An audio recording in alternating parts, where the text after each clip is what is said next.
అంటిపెట్టుకున్నటువంటి గ్రామ స్థాయి నాయకులు, వార్డు స్థాయి నాయకులు అందరికీ కూడా పోటీ చేయాలనేటువంటి ఆకాంక్ష ప్రజాస్వామ్య విధానంలో మనకున్నటువంటి రాజ్యాంగబద్ధంగా కల్పించినటువంటి ఓటు హక్కులను వినియోగించుకున్న తద్వారా ఎన్నిక కాబట్టం అనేటువంటి ఆ యొక్క ప్రధానమైనటువంటి రాజకీయ ఫార్ములా, ఫండమెంటల్ పొలిటికల్ ఫార్ములా ఏదైతే ఉందో మనకు యాజ్ పర్ కాన్స్టిట్యూషన్ కానీ యాజ్ పర్ యాక్ట్ కానీ వచ్చినటువంటి విధానంతో మనం ముందుకు నడవాలనేటువంటి ఆలోచన విధానంతో ముందుకు తీసుకొస్తున్నటువంటి పరిణామ క్రమంలోనే ప్రతి స్థానంలో కూడా పోటీ జరగాలని చెప్పేసి ఆయన పిలుపునివ్వడం జరిగింది. కారణం ఏంటంటే ఈరోజు మా ప్రభుత్వానికి ప్రభుత్వానికి తేడా ఏంటంటే మేము ఇచ్చినటువంటి హామీలన్నింటినీ కూడా నెరవేర్చేటటువంటి క్రమంలో స్థానిక సంస్థలకు వెళ్ళాం కాబట్టి ప్రజా మద్దతు ఆ రోజు మాకు ఉండేది.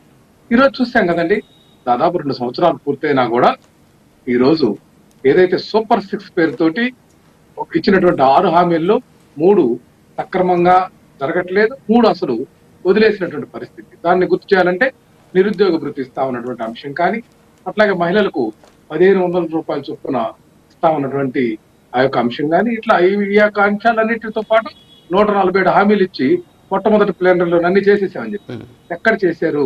అట్లాగే వాలంటీర్ల యొక్క జీతాలు కూడా మేము తీసుకొచ్చినటువంటి వ్యవస్థను విమర్శించి ఎన్నికల సమయానికి వచ్చేటప్పటికి 5,000 రూపాయల గౌరవ వేతనం కాదు 10,000 పెంచుతామని అక్కడ కూడా తోకముడిచినటువంటి సందర్భం ఉంది.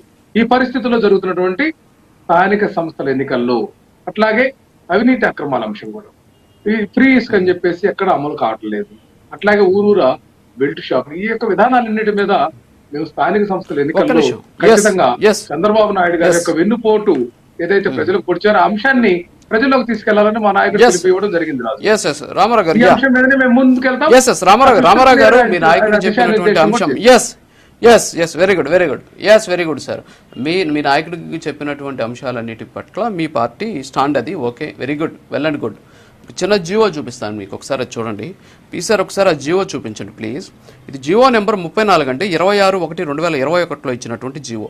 ఇందులో ఉన్నటువంటి అంశం ఏంటంటే చాలా అద్భుతం. రాత్రి చదివితే నాకు అది చూడగానే చాలా ఎమోషనల్ అయ్యా. సో నిజంగా పల్లెల్లో ఇలాంటి పరిస్థితి ఉందా అనేసి. భారతదేశంలో ప్రాచీన కాలం నుంచే స్థానిక పాలనా వ్యవస్థ ఉంది. అప్పట్లో గ్రామంలోని ప్రజలంతా కలిసి మంచి వ్యక్తిత్వం, నిజాయితీ, పక్షపాతం లేని 5 వ్యక్తులు అంటే పంచ్ అంటాం, పంచాయితీ పంచులు ఏకగ్రీవంగా ఎన్నుకునేవారు. గ్రామంలో ప్రజల మధ్య ఐక్యత, సామరస్యం పెంపొందించడమే దీని ముఖ్య ఉద్దేశం. మహాత్మా గాంధీ, లోక్ నాయక్ జయప్రకాష్ నారాయణ్, డాక్టర్ బిఆర్ అంబేద్కర్ కలలు కన్న గ్రామ స్వరాజ్యం గురించి భారత రాజ్యాంగంలోని ఆర్టికల్ 40లో పొందుపరిచారు. దీని ప్రకారం గ్రామ పంచాయతీలకు స్వయం పాలనా అధికారాలు ఇవ్వాలి. గ్రామ పంచాయతీ ఎన్నికలు రాజకీయ పార్టీల ప్రాతిపదికన జరిగితే గ్రామంలోని ప్రజల